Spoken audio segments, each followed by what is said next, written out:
Napansin mo na ba yung mga taong laging okay lang na mag-isa? Hindi sila yung walang kaibigan o walang social skills. Kaya nila makipag-usap, magpatawa, makisama, pero may something sa kanila na iba. May tahimik na preference na mas gusto nila ang sarili nilang kumpanya. At yung preference na yan, madalas hindi maintindihan ng iba. Siguro kilala mo rin yan.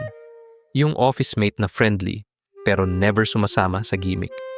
Yung kaibigan mong laging, maybe next time, kapag may inuman. Yung kamag-anak na mas gusto na sa kwarto kaysa sa living room kasama lahat. Ang tanong, bakit? Ano bang meron sa kanila?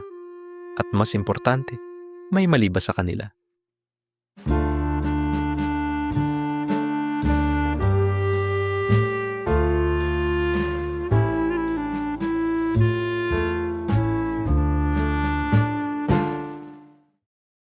Kailangan nating linawin ang isang bagay. Malaking pagkakaiba ang pagpili na mag-isa at ang pakiramdam ng loneliness. Ang loneliness ay masakit. Parang may kulang, parang gusto mo ng connection pero wala kang makuha. Pero ang solitude, yung tunay na solitude, iba yan. Yan ay conscious choice. Yan ay kapayapaan, clarity, minsan nga joy pa sa sariling presensya. Yung mga taong pinag-uusapan natin, hindi sila tumakas sa tao dahil ayaw nila ng tao. Umiiwas sila sa crowds, sa small talk, sa constant social interaction dahil napapagod sila. Kasi kahit gaano kasaya ang event, pagkatapos ng ilang oras, parang ubos na yung energy nila. Para bang may battery na tumitigil na. Yung tawag dito ng mga psychologists ay introversion. Pero mas malalim pa yan. Hindi lahat ng introverts ay gusto palaging mag-isa. At hindi lahat ng taong prefer ang solitude ay introvert. Minsan, kahit yung naturally outgoing, yung kaya magpasikat sa room, kailangan pa rin nila ng mahabang oras na mag-isa para mag-recharge, para mag-process, para lang maging sarili nila ng walang pakunwari. At yan ang keyword, pakunwari. Kasi para sa maraming tao, ang pakikisama sa iba ay parang performance. Kailangan mo bantayan yung tono mo, yung expression mo, yung words mo. Kailangan mong basahin yung mood ng room.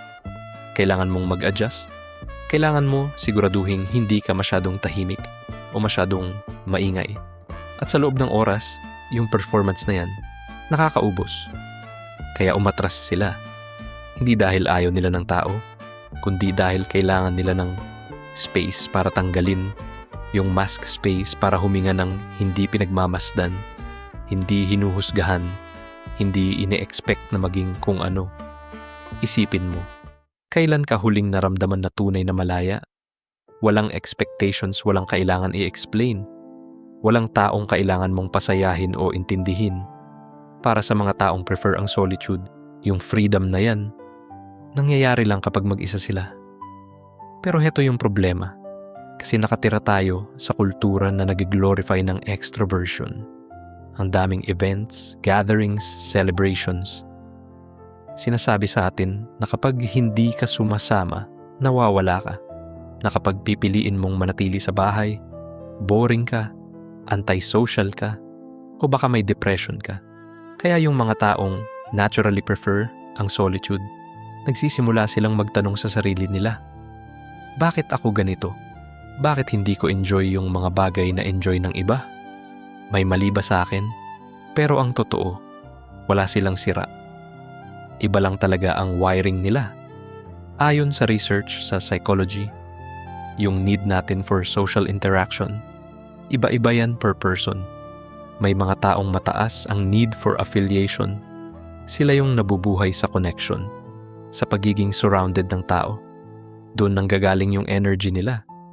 Pero may iba na mababa ang need for affiliation. Hindi nila kailangan ng constant interaction. In fact, masyadong maraming tao. Parang ingay lang sa kanila. At heto yung interesting. Yung mga taong mababa ang need for affiliation, hindi sila less happy. Ang sabi ng studies, Basta may ilang deep, meaningful connections sila. Same level lang ng satisfaction nila sa buhay compared sa highly social people. Minsan mas mataas pa. Kasi heto yung paradox. Habang yung extroverts nakakakuha ng energy sa dami ng interactions, yung mga taong prefer ang solitude, nakakakuha sila ng energy sa quality. Isang malalim na usapan sa close friend, pwede nang tumagal ng ilang linggo sa kanila. Isang meaningful connection, mas fulfilling pa kaysa 10 na surface-level friendships. Kaya umaalis sila sa malalaking grupo. Hindi dahil hindi nila pinapahalagahan ang tao, kundi dahil mas gusto nila yung depth kaysa breadth. Mas gugustuhin nila yung isang taong tunay na nakakakita sa kanila kaysa daan-daang acquaintances na panlabas lang ang kilala.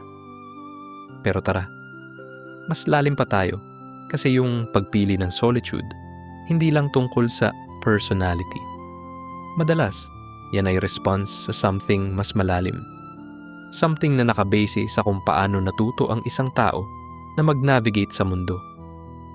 Isipin mo na lumaki ka sa environment kung saan yung emotions mo ay masyadong mabigat, kung saan yung sensitivity mo ay tiningnan bilang weakness, kung saan yung pag-express mo ng sarili ay nag-lead sa criticism, sa dismissal, o sa conflict. Sa paglipas ng panahon, natutunan mo na mas safe na itago ang nararamdaman mo. O baka lumaki ka sa bahay na puno ng ingay. Malakas na boses, constant drama, hindi predictable. At sa gitna ng chaos na yun, natuklasan mo na yung tanging lugar na safe, yung tanging lugar na makapag-isip ka ng maayos, ay kapag mag-isa ka. Kaya ang solitude ay naging sanctuary mo. Sa psychology, yan ay tinatawag na learned solitude. Yan ay kapag yung alone time ay naging higit pa sa preference, naging coping mechanism na. Paraan para protektahan ang sarili mo from emotional overwhelm, from judgment, from unpredictability ng human interaction. At habang yung coping mechanism na yan ay tumulong sa'yo na mabuhay, pwede rin itong lumikha ng distansya.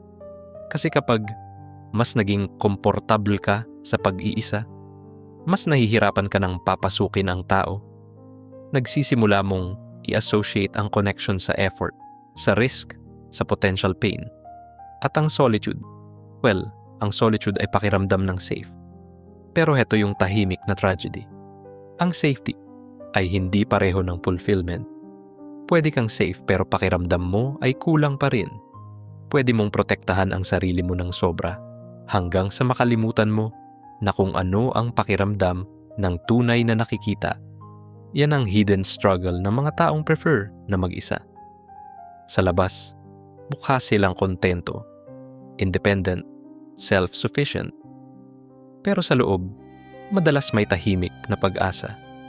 May parte sa kanila na nagtatanong, ano kaya ang feeling ng tunay na maintindihan?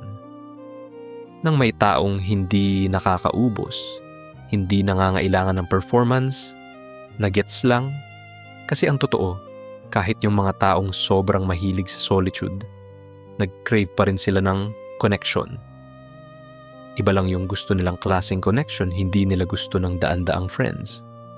Gusto nila ng isa or dalawang tao na pwedeng makaupo sa katahimikan at pakiramdam pa rin na malapit. Taong naiintindihan na yung need nila for space ay hindi rejection, it's self-preservation. Kaya kung ikaw yung taong prefer na mag-isa, alam mo ba kung ano yung pinaka nakakapagod? Hindi yung pag-iisa. Yung pinaka nakakapagod ay yung kailangan mong i-explain sa iba kung bakit ka ganyan. Yung kailangan mong magdepensa ng sarili mo sa family gatherings, sa office events, sa social media. Parang palagi kang may kailangang patunayan na okay ka lang kahit ganito ka. Pero tandaan mo, hindi mo kailangan magpaliwanag. Hindi mo kailangan magbago para lang maging accepted. Ang solitude mo ay valid. Ang need mo for space ay tama. Hindi ka obligado na pumilit sa social situations na nakakaubos sa'yo o mag-sorry na kailangan mo ng alone time. Pero alam mo rin ba ito? Karapat-dapat ka rin sa connection na parang kapayapaan ng solitude mo. Karapat-dapat ka sa mga taong hindi ka pipiliin between being yourself at being with them. At kung hindi mo pa nahahanap yung mga taong yan, hindi ibig sabihin na wala sila. Ibig lang sabihin na pinoprotektahan mo pa rin ang sarili mo at okay lang yan.